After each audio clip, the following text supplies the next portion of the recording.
Welcome to another episode of Hat Collecting, the show where we talk about the many different metaphorical hats that people wear in their lives, because no one does just one thing and everyone has a story.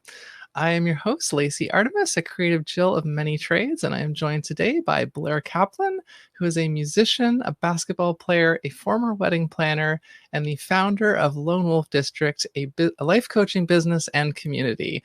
Thank you for joining the show today, Blaire. Absolutely. Thank you so much for having me. Yes, we had spent a little bit of time. My webcam wasn't playing nice with me, but we figured it out, and we're here after all. I'm very pleased about that. So, I forgot to say, Blaire's pronouns are she and her. You'll see that on the screen, but for the podcast listeners, I like to make that clear as well. But the question I like to start the show off with as the icebreaker and get the story rolling is, where did you grow up? I was born and raised in Maryland, in the States. I grew up about halfway between Baltimore, Maryland, and Washington, D.C. And do you think that where you grew up has had a lasting influence on you that you think is still, like, if you went somewhere else, you'd be like, oh, this, you can't take the Maryland out of me. This is why, kind of thing? Because my family never moved, like I've lived in the same house that I grew up in. Maryland will always be home, and I have full intentions of buying that house from my parents and keeping it in the family. I love to travel. I love to see new places, but I think Maryland will always be home because it has been for the last 27 years. Yeah, that's an interesting idea of, like, where is home, because I've known people who moved around a lot and never felt like anywhere was home, and then like me, like I grew up not in Toronto, but close to Toronto, but as soon as I got here, it just felt right, and like the longer I've been here, the more it feels like right to me. I'm sure eventually I won't live here anymore, but for now, it definitely feels like the right place for me. So I can understand that. Yeah, so I'm going to take this moment to do a brief land acknowledgement. Toronto, or Tekaronto, is located on the traditional unceded territory of the Mississaugas of the New Credit First Nations, the Huron-Wendat, the Haudenosaunee Confederacy, and the Anishinaabe. This is a dish with one spoon treaty territory, and we are uninvited visitors on this land. You can learn more about that at native-land.ca, which covers the entire world, not just Canada, despite the .ca ending. So if you're curious to learn more about the Indigenous peoples of the area that you live in or where you grew up, that's a good place to get started in learning about treaties and the different communities. And yeah, it's a place to start. And there's lots of great books out there as well that you can read. So yeah, that's something I just like to kind of talk about each episode briefly. And yeah, have you ever looked into land acknowledgements for your area? I have not. Americans aren't as good with that as you Canadians are, but now that I have a way to do that, now that I have that link, I am very curious to see whose land I am living on right now. I don't want to say the Canadians are better because we're having like a national crisis, I think, right now, with just realizing, like, I know America has a very well-known racism problem, and Canada does too, but ours is like our Indigenous people versus like African Americans, I think, which are more heavily discriminated in America. But yeah, it's important to know and to understand and to learn and to do better. So that's a place to get started for sure. So now we're going to move into the show proper. And the first question I like to do here is, I like to, if you can take a few minutes or as much as you want to say, to tell us a little bit about the things that you do and how you got into them. Yeah, it's been a little bit of a journey getting to where I am now. There were a lot of things that I did that didn't necessarily make sense until this last chapter of life kind of brought everything together. So in university, I started as a sociology major, and unfortunately, every job in the social work or sociology related field either required a master's degree or 5 years of experience, and that was for any entry level job. So although I was a sociology major and I wanted to work with an at-risk population, like troubled teens, people struggling with homelessness, people in the prison system, I ended up working with brides instead and became the owner's assistant at a catering company and became a wedding planner for a little over 2 years. And then through that job, I found a passion in helping people. I've always wanted to help people, but I was able to help and serve in a way that I'd never really thought of before with weddings and special events. And so 2.5 years into that job, I ended up getting my event leadership certification. And then instead of going back to the catering company, I decided to start my own company and started planning and facilitating events for the medical cannabis community here in Maryland. And then COVID hit and there were no more in-person events. So last summer, I enrolled in a program and received my life designer coaching certification. So come August 2020, I hit the ground running with virtual individual and group coaching. And again, all of the different roles from sociology to wedding planning to the cannabis industry has led me here. And it is so rewarding to be able to open the door to healing for as many people as I can. Yeah, I definitely relate to what you said about wanting to help people. That's something I've identified as one of my big values and one of my driving values, I guess. And so this show kind of does that indirectly, I think, for different people in different ways. And I'm really glad that I get to be a part of that. What do you think might be the biggest misconception about the kind of work that you do that people might have? I think a really big misconception that people have around the coaching industry is that coaches are here to fix you or heal you. And I have learned the hard way myself that no one can fix us. No one can heal us for us. That's something that, we have to do ourselves. And although that's, our healing process and our healing journey is ours and ours alone, it doesn't mean we have to go through it alone. So my job is to guide and reflect and listen and support and hold space and ask questions that my clients may not have thought of. But my job is not to heal people. My job is to simply open the door. And it is up to every individual to make the choice to step through that door or not. I'm gonna have to stop muting myself while I listen to your answers. I keep forgetting. I'm like, oh, I have to unmute before I can start talking again. Yeah, I think the fan's probably fine, so I don't need to worry about that. No, you're absolutely right. That's a lesson that I've learned as well. That you're the only person that can like actively make changes in your own life, and you have to decide like what you want and what it's going to take to get it, and what you're willing to sacrifice or what ways you're willing to push yourself. And it's always hard at the beginning, but the more progress you make towards something, I think the easier it tends to get. So the important Absolutely. thing is just taking those first few steps. Yeah, and I think having a lot of us we kind of hopefully have people around us, whether it's family or friends, who can kind of be encouraging, and we'll talk about that a little bit later in the show. But that's another thing I found is very important as well in that regard. The next question here is probably one of my favorites that I get to ask on this show. When you were a child, do you remember what you wanted to be or to do when you grew up? Yes. So you mentioned I'm a former basketball player. I played for 12 years and then I ended up getting hurt and managed a team and coached a team and I would referee in university. So I've touched all aspects of basketball. And when I was a young child, I wanted to be the first woman to play in the NBA. That's a really cool goal. Yeah, I guess when did the WNBA start? I don't even know. I guess it I wasn't could around not then. tell you.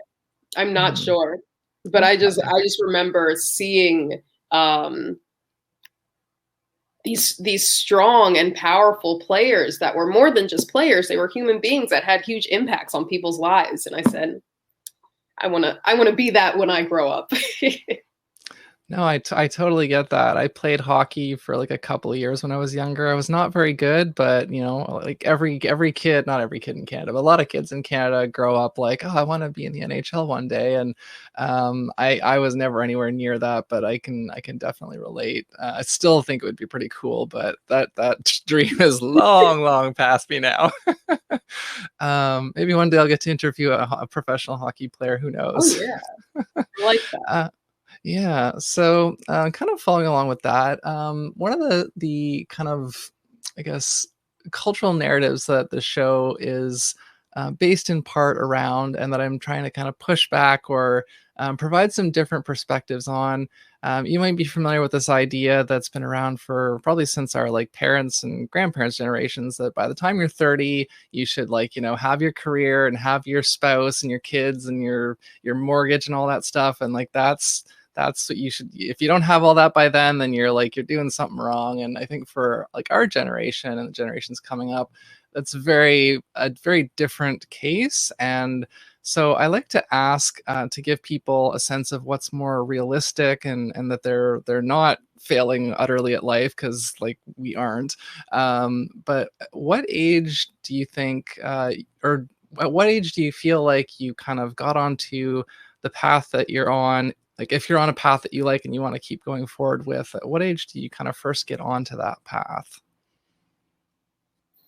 For me personally, I was just turning 26 when I really started my healing journey. I've been on this journey for a little over a year and a half now, almost 2 years.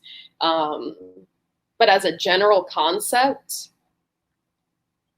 it's not my job to police when people get on the path that they're meant to be on. I think that the path that we start off with at birth is the path that we chose in this life. And we may take detours and have some potholes and have some roadblocks, but I think our path is simply our path, regardless of how it looks. And regardless of how old we are, we all move in divine timing. So, do we have some genius 13-year-olds that are in university? Absolutely. Do we have people that are in their 50s that never went to university? Absolutely. Neither one is right or wrong. It's simply our own individual path.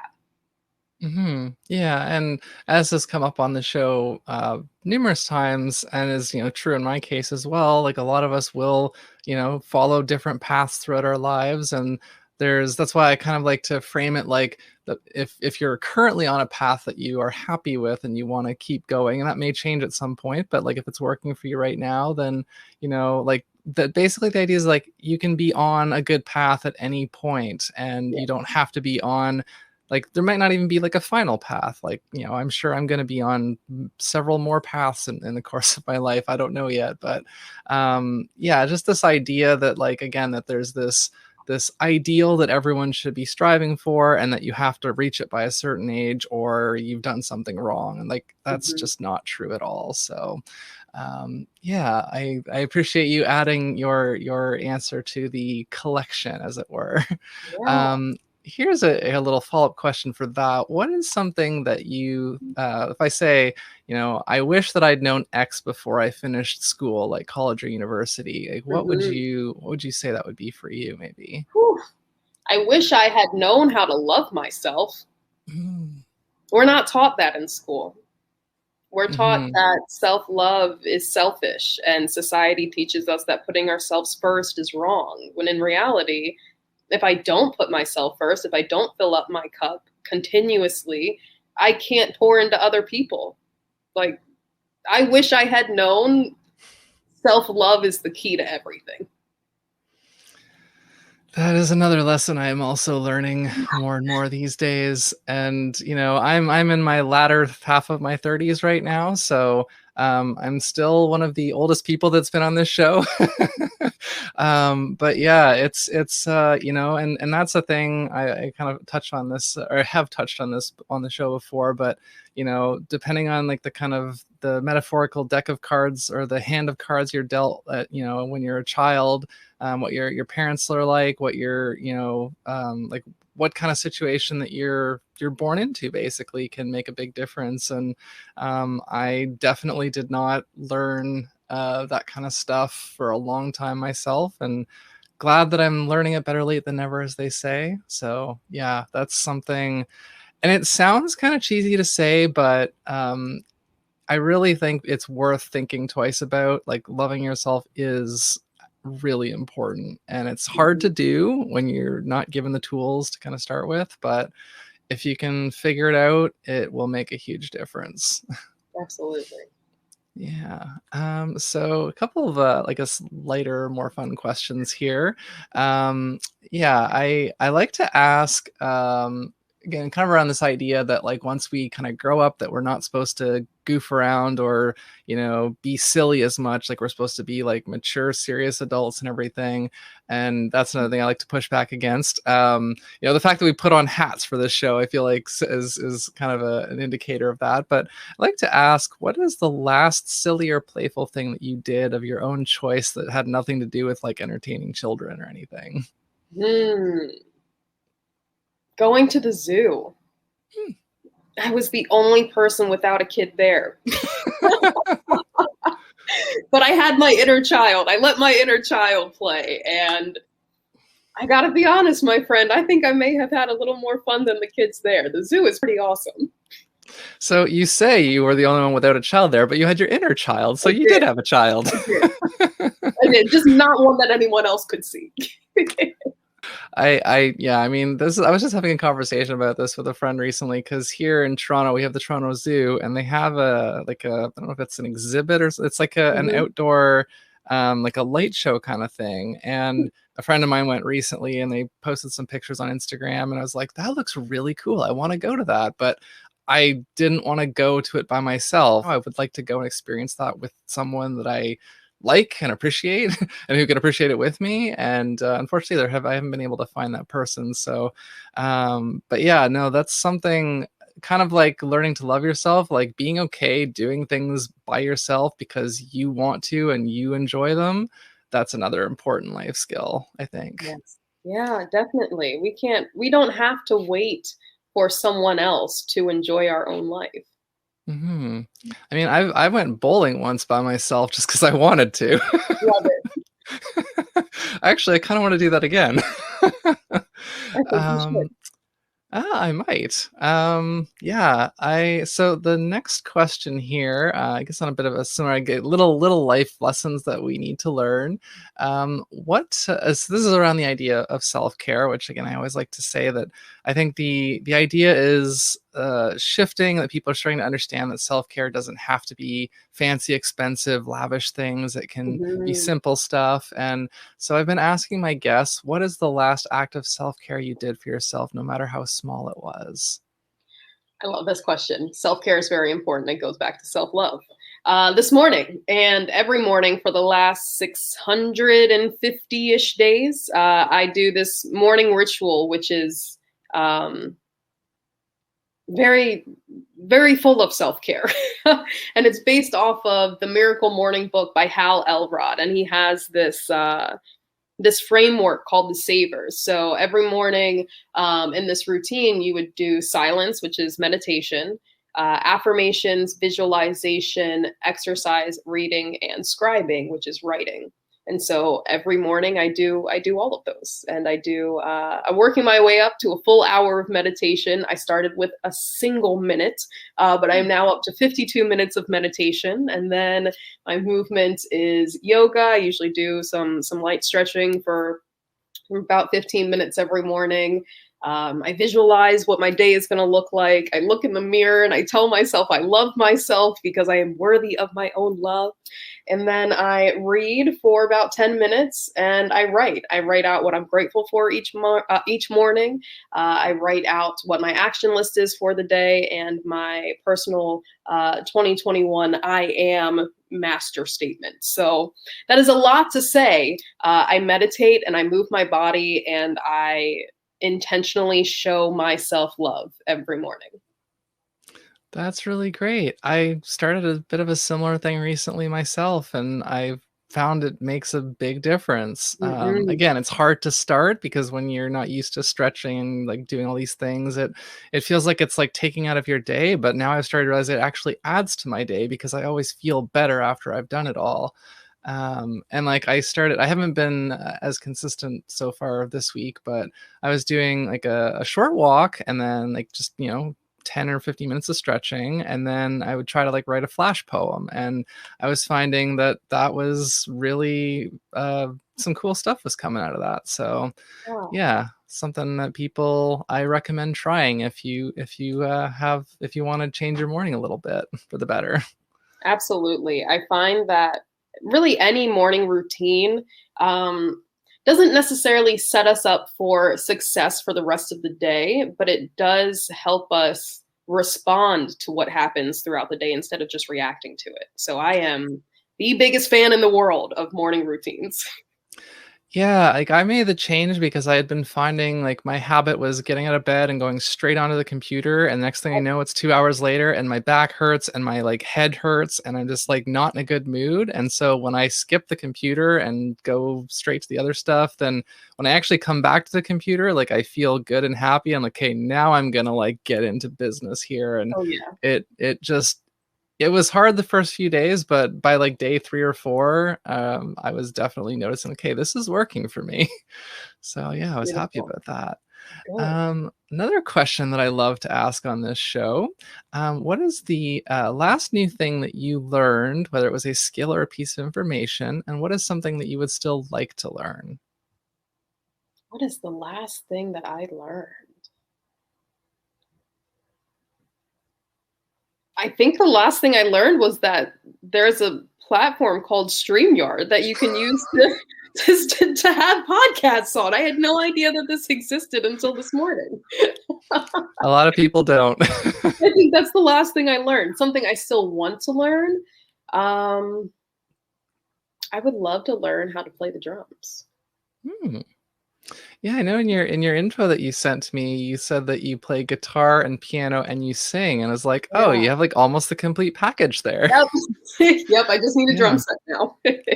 Yeah, I mean, I had an electric drum set a few years back, and I like it's hard to have it when you live in the city, because it like even electronic ones they still make some noise, and people don't Mhm. tend to like that. But I yeah, I wish I had one again too. I miss it, and you see this piano behind me. I don't play that nearly often enough, but it's there because I'm like just seeing it actually makes me happy because it makes me think of music, which makes me happy. So. Yeah. Yeah. What's your favorite sort of style of music? My favorite style of music to listen to is definitely R&B and conscious rap. Hmm. I think my favorite to play will probably be more towards rock and roll. Hmm. And honestly, maybe even a little bit of classical because I was classically trained by an Italian opera singer when I was younger. And Wow. being trained in classical operas at 10 years old kind of sticks with you for the rest of life. I would imagine. I would like to get trained by a classical singer. That'd be pretty cool. Singing is something I've always wished that I was better at, but I have a limited vocal range, but that could always be improved. I guess that's what I was going to say. Absolutely. And everybody can sing, we don't have Mhm. to be on Broadway or, sell out a 50,000 person arena in order to sing. And everyone can sing or Mhm. hum. Or sing in their heads. We're all Mhm. capable. Absolutely. Yeah, so this next question is something that's kind of newer, and I guess this is a bit similar to one that I already asked before or kind of came up. Um, I like to ask what is something that is not taught in school that you think should be, I guess, other than loving yourself. Self-love, absolutely. But to give you a second answer, meditation.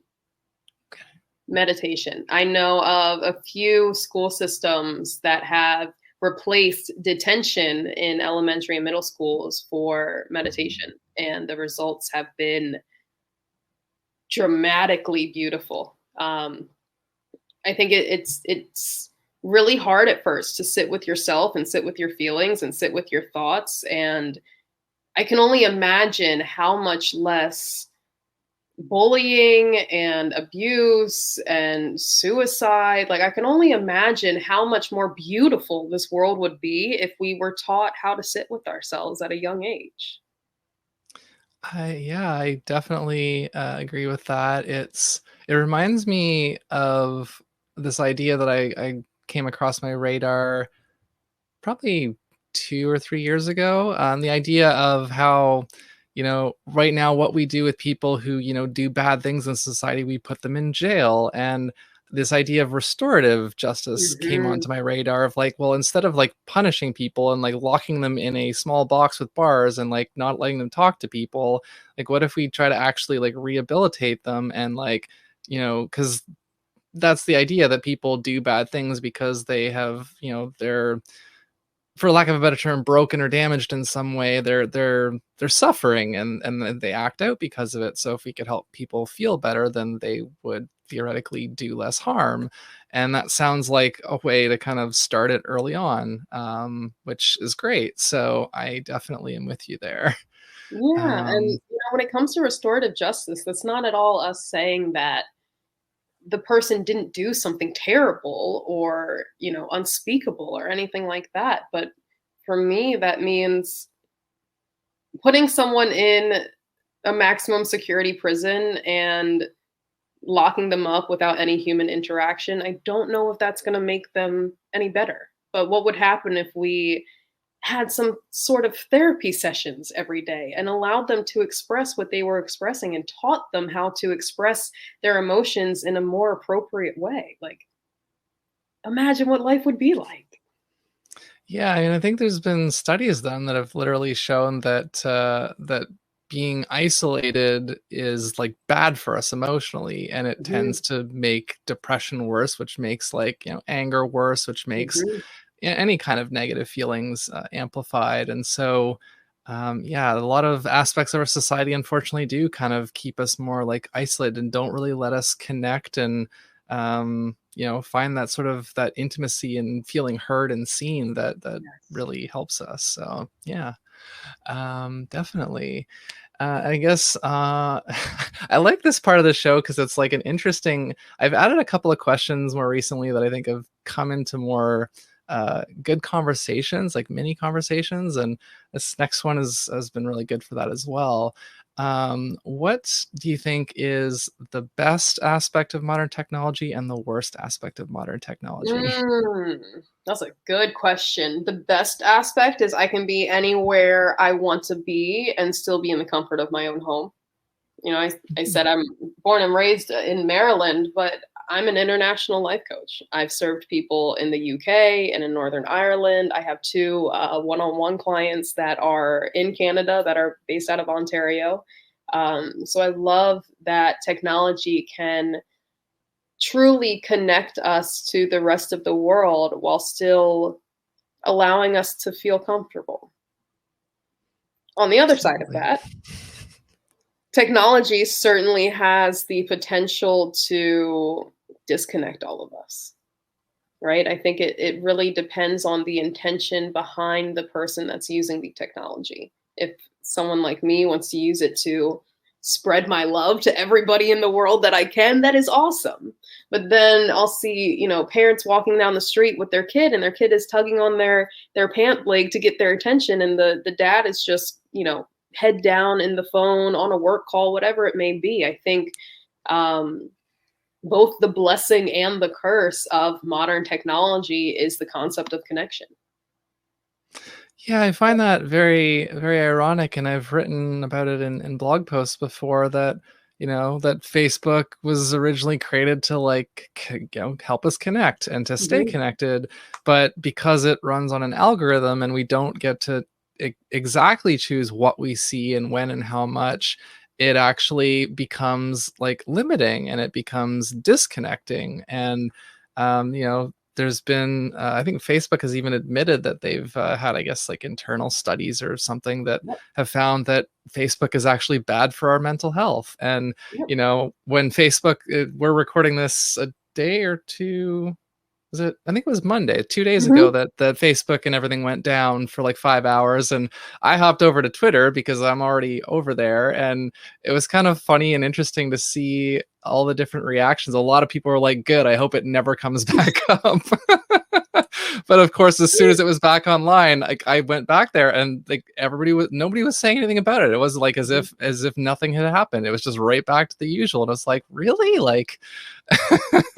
So this next question here is one of the long time questions of the show, which is another interesting one. I like to hear the unique answers that come.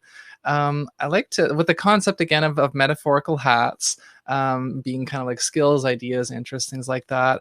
What would you say? Do you think are your two most dissimilar hats? That's a good question. I don't know. I've been working so hard to live in alignment. I can't really think of two things that are so dissimilar. Um, I suppose one hat that I wear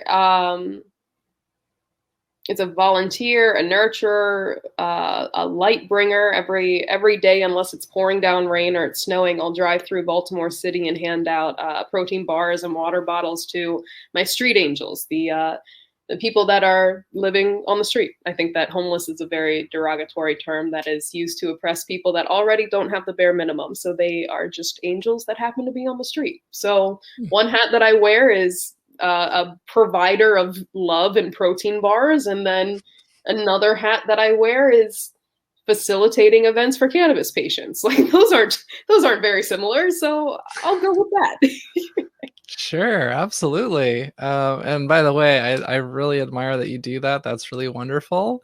Yeah, another term that I've heard for that is just unhoused, but even that still Mhm. sounds a bit unkind compared to street angels. I really like Mhm. that. It's very, Yeah. very kind. So yeah. Yeah, I mean, that's a question that it's like totally open to the guest's interpretation, and I've gotten, a variety of answers, and it's both interesting to hear how they see things as being different, and how like sometimes, because again, the idea is like, I look at it like, what are two things, like if I knew that you did X or you liked X, would I be like astonished if it's like, oh, you're into that thing too? Like, not in a negative way, but just like the example that I've used before is like a doctor that plays ping pong, or like a surgeon that plays ping pong. I'd be like, I wouldn't think that, but I'm sure that exists out there somewhere. So but again, everyone has a different story, and it's always interesting to see these contrasts and hear how people kind of put them into context. So thank you for that.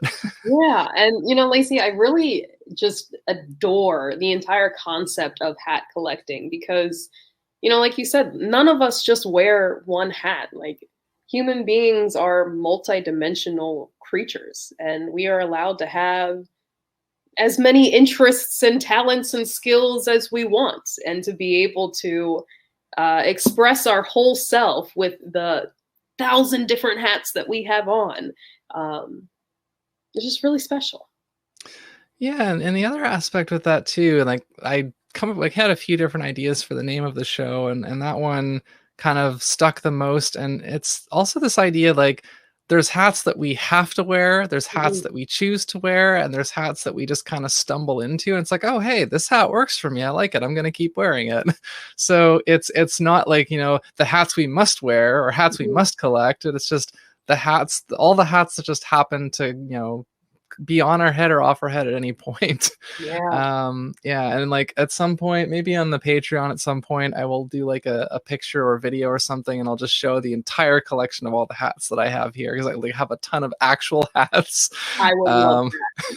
and of That would be course, I there's still a few that have not been seen on this show. One of which is brand new and will be shown today. So there's a reason to go sign up on the Patreon. Shameless plug. But yeah, it's like I like the both the metaphorical and the literal sense of the name. So Mhm. yeah. And yeah, it's gotten so a lot of people have had similar things to say. So it tells me I'm doing something right, and that makes me very happy. Absolutely.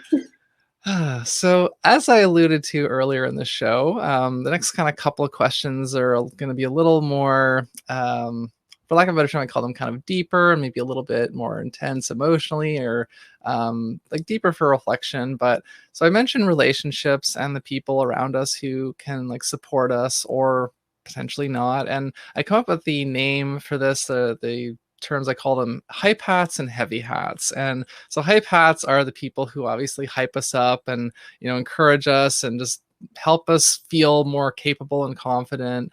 And heavy hats are the opposite. They're the people that make us doubt ourselves or, kind of slow us down or just, discourage us. And so hopefully, and I guess what I try to do with this question is to I'm trying to help teach the audience, because if there's like, young people watching or maybe older people who haven't had a chance to like pick up as much of this wisdom in their experiences, I like to try and teach through this question, like what sorts of things to look for to help identify, I guess, like who's like really your hype hat in your life to really like appreciate that and try to get more of that, but also to identify who the heavy hats are so that you can maybe put a Mhm. bit of a buffer or distance, or in some cases cut the person out entirely if they're really like, weighing you down. So I like to ask, what if you don't have to name any specific names, but what's an example of a hype hat in your life and a heavy hat in your life? Mhm. I love this question. I think that people that wear hype hats in our lives want to see us happy for the sake of our happiness, not Mm. for some opportunity for them to capitalize on down the road, not for them to be jealous or envious of the happiness that we have. I think that people that wear hype hats in our lives are people that want to see us happy because they want to see us happy, whether that Mm. be a parent or a partner or a friend or a stranger walking down the street that gave you a compliment for no reason, just to make you feel good about yourself in that moment. I think that hype hats uh, are directly correlated to happiness. I think heavy hats come back to self love, because what I've realized is that I cannot give someone something that I don't already have. And so if I don't know how to love myself, I don't know how much love I can pass on to someone else. So I think that the people that are heavy hats in our lives are people that have not yet learned how to love and embrace and accept who they are. So they can't necessarily do that for us. Mhm. I think that's definitely true in a lot of cases. The interesting flip side of that is I know for myself and some of my friends that we've talked about this idea of where, like, for some reason, it feels so much easier for me to support a friend and to encourage them and to tell them that they are good Mhm. enough. And it's so much harder to do it for myself, which seems counterintuitive. Like, I'm getting better at that, but I think that's also a reality sometimes of like you feel like other people do deserve better than you because you have like just n- um say I guess incorrect thinking or trauma that you still need to work through or something like that. Yeah, just that's something that has become more evident to me, and I'm working on it because again, that self love, like no, I do deserve to be treated as well as I think other Mhm. people deserve, and um but I'm sure I've been a heavy hat to people before, and I'm sorry about that. I'm certainly trying to not be anymore. Just recognizing sometimes just recognizing your own like, oh, if I do this thing, this hurts this other person, even if I don't Mhm. mean it to. So I gotta stop that. Yeah. Yeah. And that's not me at all saying that someone that doesn't embrace their whole self is a bad person in any way. Mhm. I think what I mean by that heavy hat is if we're interacting with someone that is in this cycle of misery or in this victim mode or woe is me or the world is ending and everything sucks, like as human beings, we can't help but project what's inside of us onto the people around us. And so if I'm living in the cycle of misery, I'm going to project that misery onto the people around me. versus if Hmm. I'm living in a state of love or acceptance or gratitude or grace or happiness or ease or flow, whatever it is, I can project that as well. And love is a little lighter than resentment. Absolutely. That is very, very true. And I guess that's a great segue into the next question, which is about mental health. And I think this is Mhm. also a very important thing to talk about because it's still very stigmatized, and it's something that a lot of people still don't understand as well as they could. And that lack of understanding can lead to, I guess, what I might call like unintentional unempatheticness. That's not a real word, but like this idea that like just having a perspective that's not fully informed can lead to like unintentionally being harmful to other people. And anyways, that's a bit of a sidetrack from the actual question of so what I ask, and you don't have to say anything that you're not comfortable with, but I like to ask what if any mental or even physical health issues have you dealt with in your life, and what has worked for you to work through them? Mhm. I was a very toxic and hurt and angry and suicidal and mean and miserable person for a very long time.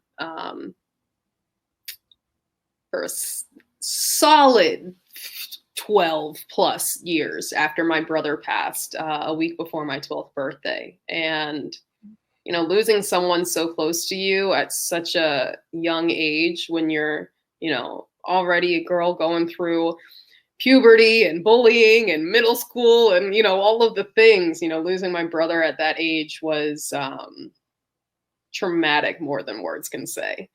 And it took a very long time after that for me to actually hit rock bottom. And it took hitting rock bottom to say, look, something's got to change here. You can't hate yourself into loving yourself. And God knows I tried for a very long time. So, what has helped me get out of that? Learning how to love myself. That seems to be the theme today is self-love, learning how to love myself. And it took me really sitting with myself and sitting with my emotions and sitting with my pain and my grief and my loss and my anger and all of the things.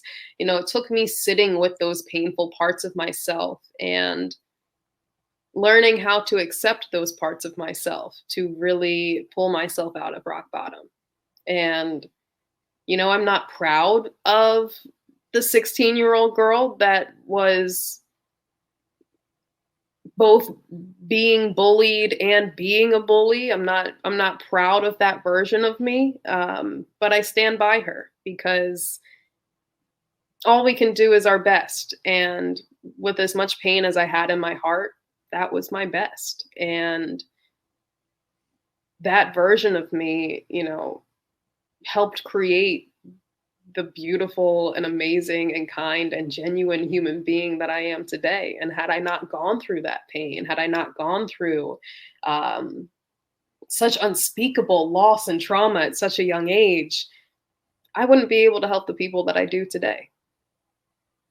Absolutely. And I relate a lot to what you're saying. I haven't lost anyone close to me, but I was a very angry, confused kid. I was very much a like social late bloomer. And so that led Mhm. to a lot of frustration and, not realizing that I was neurodivergent and not understanding other things that became issues later. And so I really feel like my kind of grown up life didn't really start until my mid to late 20s. And Mhm. so that was, you know, difficult in some ways, but I'm really grateful that I am where I am now. And looking back at all the next question actually leads right into this. All the different failures, the things that didn't go the way that I'd hoped, things that just made me feel like, why can I never catch a break? And it's not fair, and just shaking my fists at the sky kind of thing. And finally, gaining the maturity and improving the self-love and getting to the point of being able to see and understand how that was all part of making me who I am now. And I can appreciate that's, and I can appreciate when things don't go right. It's like, okay, hey, this is just another opportunity. I mean, it would have been nice if it had gone this way instead, but like I can, this, because sometimes things not going the way that you want is what leads to a new idea or a Mhm. change that's for the Mhm. better. So the question here, I'd like to ask, like, what was a like a big failure in your life, or just something that didn't go the way that you had hoped, or maybe something that you did literally fail at, and what did you learn from that experience, or like what was the Mm. big lesson from that failure? COVID is what comes to mind. Fair. I started as an event planner and then decided to go out on my own and plan events for the community here in Maryland. And I loved what I did so much. So, I think COVID is, not something that I personally failed at, but certainly threw a wrench in the path that I thought I was supposed to be on. And if COVID had not happened when it did, I would still be just planning events for the cannabis industry and having a monthly brunch one Sunday a month. And, those were important and those were special and they were so fun. And really, the whole premise of Lone Wolf District is to create a sense of psychological safety and create a sense of home for people that haven't felt it. But being completely thrown for a loop with COVID made me see that the impact that I can have is so much bigger than just one community.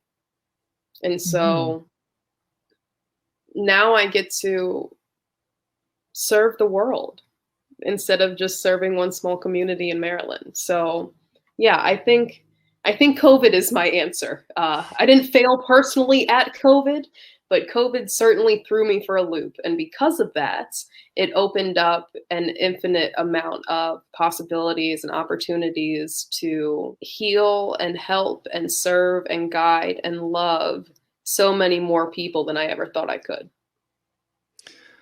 I really appreciate that answer, and I've kind of said it before on this show, but I'll give you and perhaps new listeners the lowdown again. This show is both the kind of culmination of everything else I've tried and failed at over like the last 8 years of different creative projects and different, I want to do this, but how is it, like, it just, a lot of things had to not work for me to come to this one and be like, okay, this was finally the right thing. But also that I had actually been planning to start this show in February 2020, and I was Mm. actually planning to do it like in person. And like I was getting, the studio, which was my bedroom, and still is, set up, and testing out the multi-camera setup that I was going to do, because I was going to have people physically come to my apartment and sit down with me and do this, like, where we could physically see each other. That sounds kind of weird. Anyways, and then COVID happened, and like why that was, so the reason that led to hat collecting was because I had um a totally different name planned for this show originally, and then getting it like disrupted, and like, okay, well, I can't do it now because a pandemic is happening.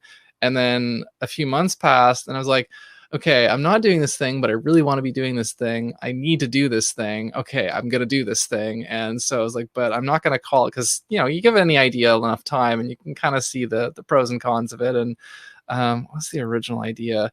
I think the show was originally being called Sometimes Why, but like the letter Y, but the idea being sometimes why, like the question, because it kind of was meant to be like a curious discussion, ponder ideas kind of thing.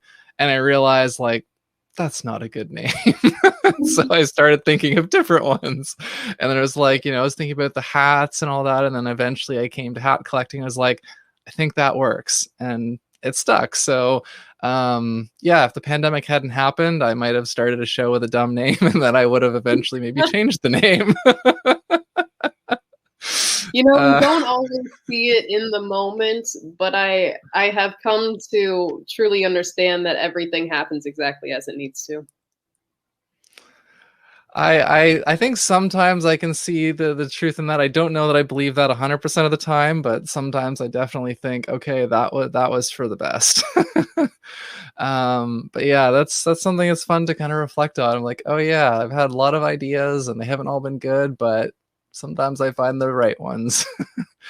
Yeah, so the last question that we're going to finish up on here, we've given lots of advice throughout the show, but I like to try to, I guess, consolidate and condense it down and kind of target it a little bit. So I Mhm. like to break it into a few different groups. So I look at it kind of as like, teen slash youth, or I guess youth slash teen, kind of people in like the 30s, like millennial age, and then people are kind of like our parents or grandparents age, so like older. So what advice would you give to each of those groups? You can give the same advice or you can give different advice to each group. Mhm. To the younger listeners, be you. No matter how weird other people may think you are, be you. Because I guarantee you that the people that make fun of you in high school peak in high school. So just be you. You are worthy of being accepted. And if you don't feel accepted where you are right now, I promise you there is an abundance of acceptance on the other side of this. Change. For anyone, any millennial, anyone in their upper 20s to 40s, the advice I have is to do your best to live in the present moment, because when we think back to the past, we may feel regret. And when we look to the future, we may feel fear. But in this present moment, all is well. So that's my advice for millennials, is to do your best to live in the present moment, because the present moment is so beautiful. And to the older generations, my advice would be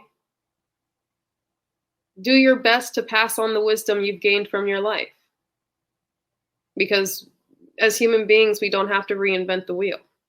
We can learn from other people's pain and experiences and happiness and lives. So share. Share your story, share your wisdom, share your pain, share your loss, share your love. Just share. I love that. Thank you. Ah, yes, this is one of those questions that I get a good variety of answers. Sometimes I get similar ones, but everyone's got a unique take usually, and I appreciate that. So to kind of round out the show here, this is one of the questions on the form I had you fill out. But what is there any particular cause or charity that you'd like to promote or raise awareness of? Yes, I am working with a nonprofit called Love and Lunches based out of Baltimore, Maryland. And our mission is to feed, clothe, and house people that are struggling with hunger and homelessness in Baltimore City. And two of my mentors had started this way back in the 90s, and as a family, and then officially established in, I believe, 2015 or 2016. Um, and we need help. The pandemic has um, really decreased the amount of volunteers we get for Sunday lunches. We make 100 lunches every Sunday morning, and we go to Shock Tower Park in Baltimore City, and we hand out our love and our lunches. And because of COVID, because of the pandemic, because of safety measures, we don't get too much hands-on help anymore, which means that the more financial help we can get means a world of a difference. So we can continue to serve and love people that don't ever really get the love they deserve in this world. So, yeah, love and lunches. That's really cool, and it occurs to me that we have something, I don't know if it's only in Canada or not, but there's something I know we have here called, Food Not Bombs, and it's a very Mm, similar thing that they make lunches and they provide them in parks to unhoused people. So that's a great cause, and I definitely support it, and if you're in the Baltimore area, please consider, reaching out and getting involved. beautiful. Thank Um you. Yeah, and of course on this show, on this show we have a dedicated Black Lives Matter button, and we do the land acknowledgement because I do feel those are both very important causes, and of course LGBTQ rights and freedoms is another one that's important to the show here. And that said, it's time to do plugs, and I always let my guest go first, as the honorary guest, of course. So where can people find you online, or what do you want people to check out on your behalf? Yeah. You can find me online on my website, lonewolfdistrict.com. You can email me, connect@lonewolfdistrict.com. Or you can find me on Instagram @lonewolfdistrict. So those three platforms, probably email, my website, and Instagram, all Lone Wolf District is where you can find me. I offer one-on-one coaching sessions as well as group coaching, and I have a Wolf Pack monthly membership where we meet twice a month for accountability calls, and we do a group coaching event every month, whether it be around prioritizing self-care or embracing your most authentic self or reclaiming your power from past trauma. We're a very beautiful group of like-hearted individuals, and it is an honor to be able to crowdsource the collective wisdom of my community every day. Absolutely, and I feel like I'm doing that slowly, bit by bit, through this show as well. And one day, if I have the resources and the help, I'd love to start like a fan club or something like that. But yeah, that'll be some point in the future. My goals are already way beyond my actual capabilities. So yeah, but so for this show, you can find Hat Collecting online at hatcollecting.com or at Hat Collecting on social media. I'm on a few different platforms there. My website is artemiscreates.com, and I'm also on social media. I'm on pretty much almost all platforms, but Twitter and Instagram, I had to put an underscore in there. Unfortunately, somebody else had already snagged it on me. And yeah, you can find all the different hats that I wear and things that I do on my website. I've got a book, I've got music, I've got stream on Twitch occasionally when life is quiet enough that I have the spare time and energy for it. What else do I do? If you go to my Instagram, you'll see my designs and stuff. I have a merch site and whatnot. All that stuff. That's the kind of Cole's notes. Yeah, just making sure. And yeah, if you're listening to this in podcast form, if you want to leave a review, rate 5 stars, leave a review. I don't know how that works on Spotify because I don't use Spotify that much, but we are on there. Last I was aware anyways. So, and yeah, if you're on YouTube, I like to ask, or if you're watching on Odyssey, I'm also on there. What was your favorite answer from this episode, or your favorite topic or thing that we talked about?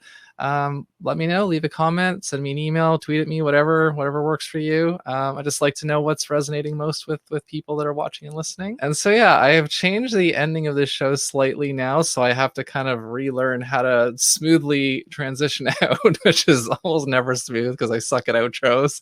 But yeah, we're gonna do the hat reveal is moved to the Patreon, so we're gonna do that in a moment. But in the meantime, what I'd like to say at the end of the show is thank you for watching. Please like and subscribe if you haven't already. Stay curious and keep collecting those hats. And we will see you next time on Hat Collecting. I'll take off my headphones briefly for this because this hat will not fit over headphones. So 3, 2, 1.